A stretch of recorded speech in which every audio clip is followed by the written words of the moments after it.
Romanos 12 diz: rogo-vos, pois, irmãos, pela compaixão de Deus, que apresenteis os vossos corpos em sacrifício vivo, santo e agradável a Deus, que é o vosso culto racional.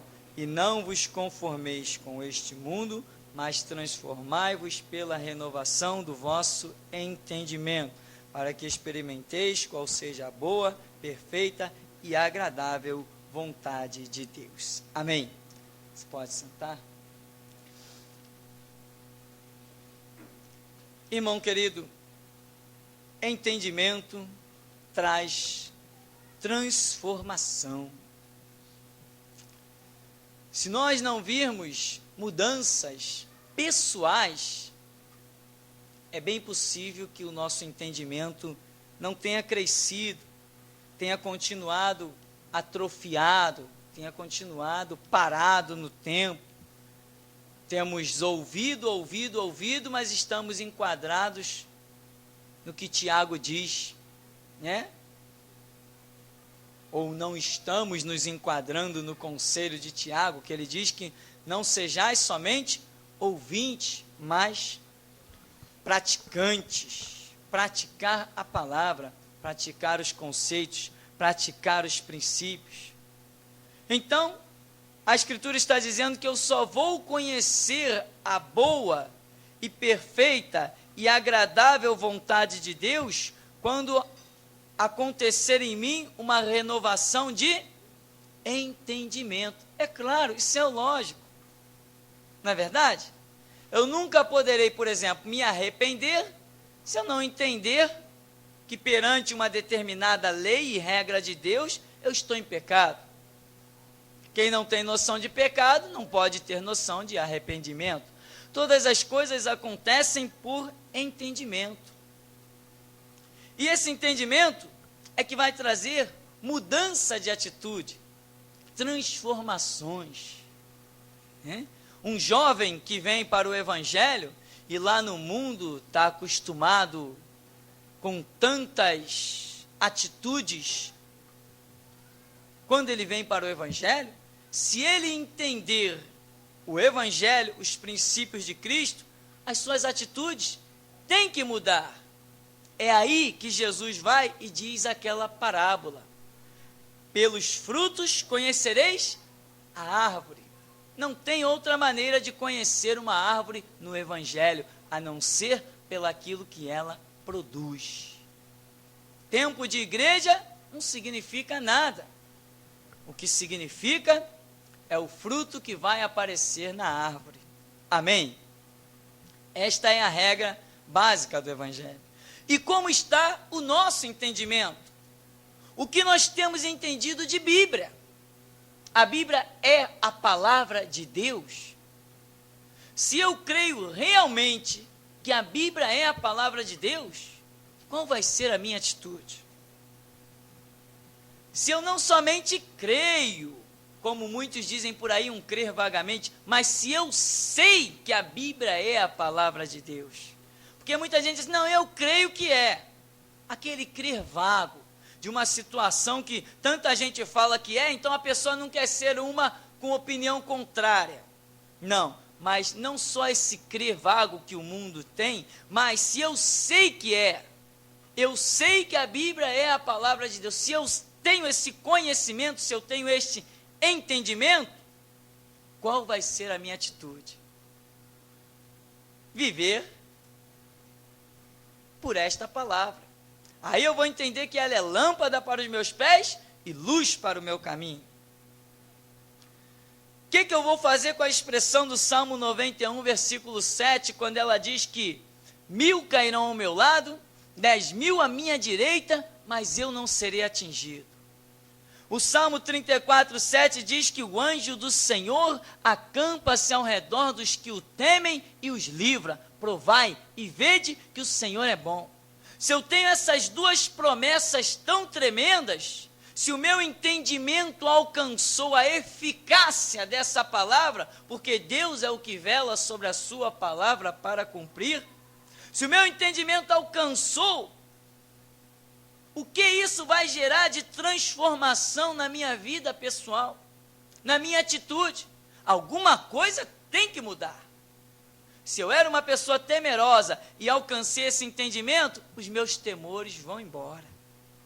Por quê? Porque aqui diz que o anjo do Senhor acampa-se ao redor dos que o temem, que temem ao Senhor. Então, eu não tenho que temer a ninguém, nem a mais nada. E a própria Escritura vai dizer: quem és tu, ó homem mortal, para temer o mal? Se o Senhor é quem te guarda, o Senhor é a tua sombra, a tua direita, o sol não te molestará de dia, a lua de noite, o Senhor te guardará de todo mal, Ele guardará a tua alma, Ele guardará a tua entrada, a tua saída, desde agora para sempre. Se eu entendi que Deus está falando comigo isso, como vai ser a minha vida? Onde estarão os meus temores? Onde estarão os meus medos? O amanhã é uma incerteza para muita gente, mas para mim ele não tem certeza nenhuma, porque é uma promessa do meu Deus que diz que a vereda do justo é como a luz da aurora e vai brilhando mais e mais até ser dia perfeito. O que eu tenho que esperar a cada manhã é um dia perfeito, um dia glorioso, um dia com Cristo, mesmo em lutas e provações, mas com Cristo é sempre bênção, porque no vale da sombra da morte, Ele não nos abandona. E quem tem o consolo de Cristo, passa por qualquer provação. Então, meu irmão, por que temer? Ou de que temer? Se nós temos uma promessa como a de Lucas 10:19, eis que vos dou poder para pisar serpentes e escorpiões, toda a força do inimigo, nada absolutamente vos causará dano algum. O que eu entendo disso? Será que eu estou entendendo realmente que Jesus Cristo está dizendo assim: olha, miríades e miríades de demônios, legiões infernais do mal, todos eles estão sujeitos aos teus pés? Será que eu alcancei esse entendimento? Se eu alcançar esse entendimento, realmente eu vou ser alguém usado por Deus para desfazer as obras do diabo. Se eu entendi que Deus me fez filho dele, não é isso que está escrito em João 1,12? A partir do 11 diz: veio para os que eram seus, mas os seus, os judeus, não o receberam, mas a todos quantos o receberam, deu-lhes o poder de serem feitos. Eu sou filho de Deus. Como diz aquele ditado, não sou dono do mundo, né? Não sou dono do universo, mas isso aí pertence ao Criador de todas as coisas. Ele é o meu Pai, Ele é o meu Deus, Ele me dá direito aonde quer que eu for. Por isso Ele fez a promessa: aonde puseres a planta dos teus pés, eu te dei, porque é dele. Então, meu irmão, o nosso entendimento tem que funcionar.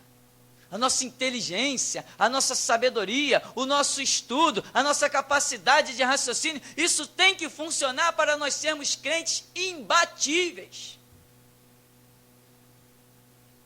Lá no tempo de Israel, tinham tantas pelejas, tantas guerras, tanto império, um querendo dominar o outro. Quando Israel não estava em pecado, Deus se manifestava no meio da multidão e dizia assim: olha, não teme essa multidão que vem contra vocês, não. Nessa peleja não tereis que pelejar, estai de pé e vede o livramento do Senhor vosso Deus. Que promessa tremenda! Como é que um homem, sendo discípulo de Cristo, tem alguma coisa que o faça temer? Tem alguma coisa que o faça retroceder? Quem entendeu quem é Deus, meu irmão, despreza o diabo.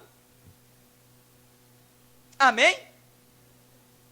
Se você entendeu que Deus te amou de tal maneira que mandou Cristo Jesus para ser pregado numa cruz, meu irmão, se você entendeu que ainda que você fosse o único habitante do planeta Terra, de qualquer modo, o plano da salvação seria traçado, mesmo só por você.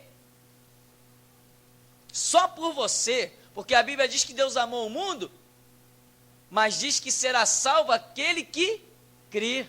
Todo aquele que crê, individualizou, mostrou o seu amor pelo mundo, mas individualizou a salvação. Imagina, e Paulo diz: aquele que nem mesmo seu próprio filho poupou, como não nos dará com ele todas as coisas? Aí vem Jesus e diz assim: olha, como eu venci, o Pai me dá que eu me assente com ele no seu trono.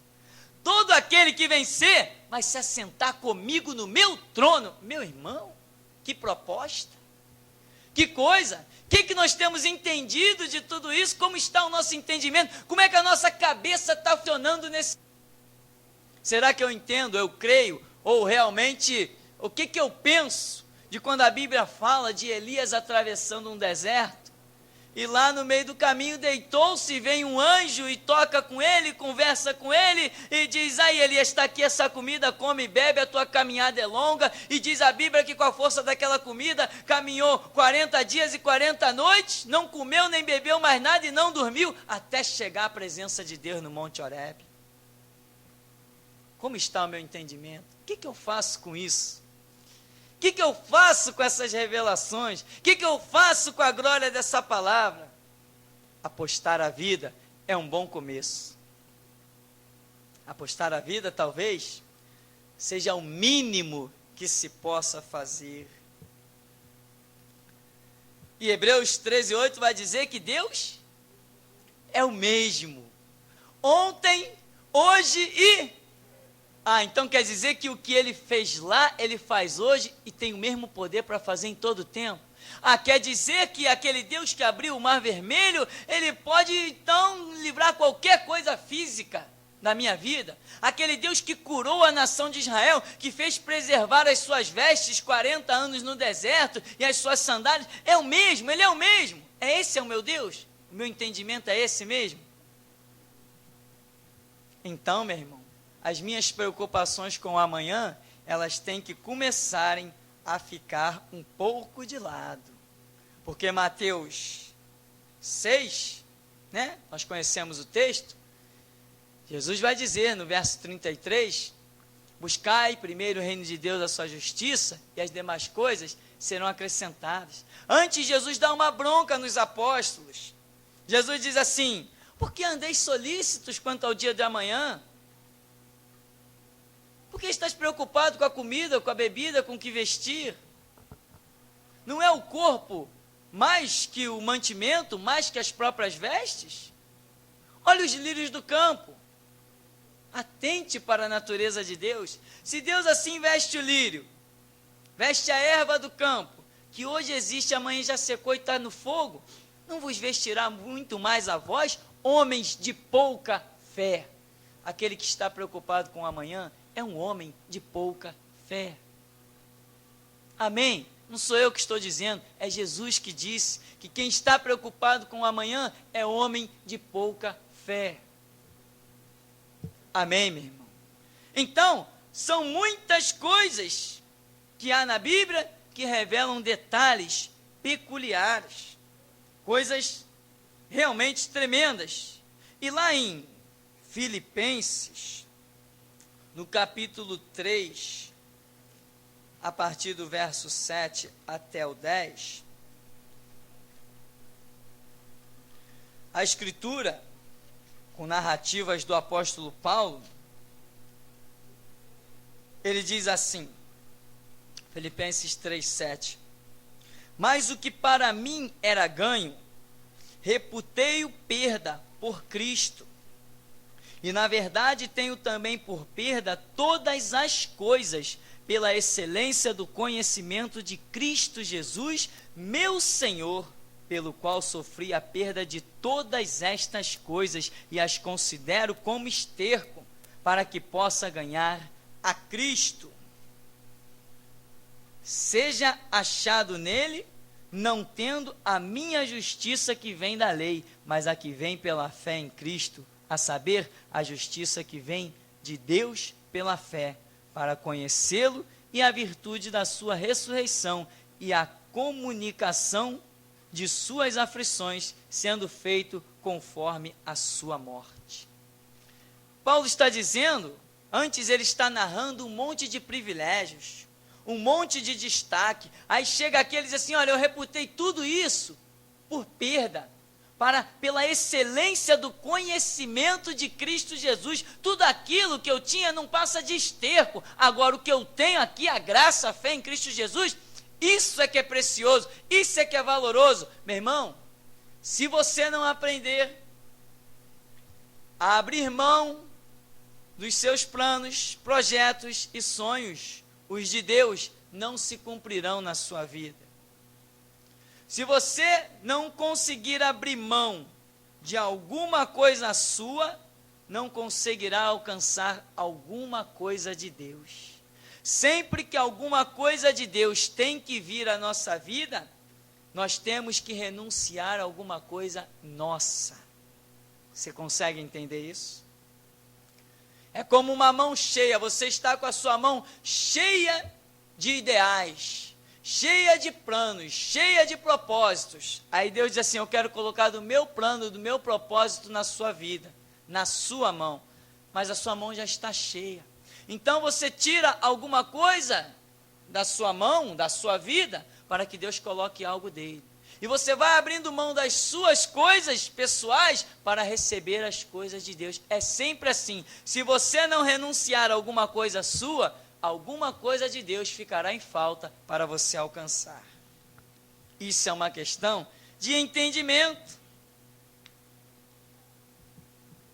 Então, se o seu entendimento está funcionando, se o seu raciocínio está de acordo, se a sua compreensão da Escritura, ela está banindo todas as dúvidas, a sua fé está crescendo. E vai chegar uma hora que o seu entendimento será de tal ponto que você vai declarar como Paulo: o viver é Cristo e o morrer é lucro. O que um homem desse não entendeu? Ele é o mesmo que escreve, dizendo que nós temos que levar todo pensamento cativo à obediência de Cristo, para podermos destruir as fortalezas do inimigo. E ele diz que as armas da nossa milícia não são carnais, mas sim poderosas em Deus para a destruição das fortalezas. Ou seja, a batalha toda na mente. O que é uma batalha espiritual? É como que o diabo soprando de um lado e Deus falando de outro. A quem você der ouvidos, aí vai revelar o que será a sua vida. A batalha no mundo não é essa? Dia a dia, o Espírito Santo não está lutando para nos convencer do pecado, da justiça e do juízo, e o diabo não está dia a dia querendo dizer que o pecado é bom, que não há justiça, que não há juízo. Essa é a batalha espiritual que existe. E o campo de batalha onde é? A mente, é a nossa cabeça. Aqui é o campo de batalha, meu irmão. Na nossa cabeça é o campo de batalha. Você vai aprender isso muito detalhadamente no seminário.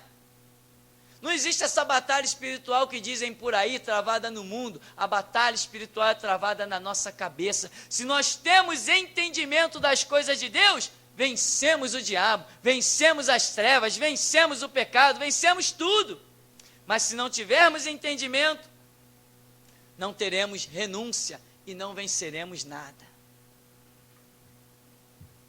Apocalipse 12:11 diz que nós vencemos pelo sangue do Cordeiro, pela palavra do testemunho, e não amamos a própria vida até a morte. Não foi isso que aconteceu com os homens do passado?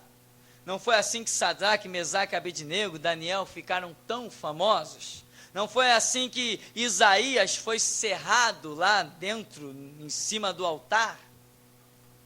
Não foi assim que Jeremias foi posto num calabouço, sofreu humilhações? Foi exatamente assim. Não foi assim que Pedro foi jogado dentro de uma prisão? Foi assim, mas o anjo não foi lá e não o libertou. O que eu vou fazer com esse entendimento, com esta revelação, que Deus enviou do céu um anjo e libertou um homem de dentro de uma cadeia? O que eu vou fazer com isso? Ou eu me torno um homem muito valente, ou eu me torno num pleno covarde.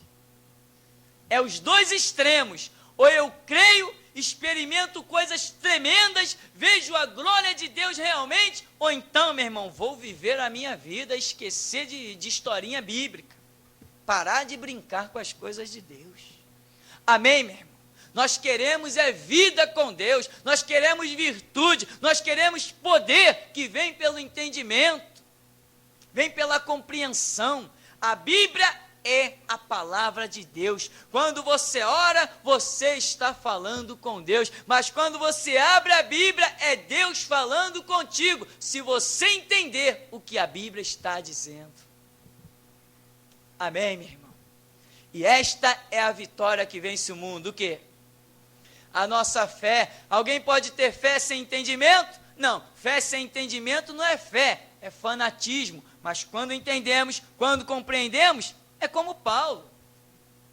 O viver é Cristo e o morrer é lucro. Amém?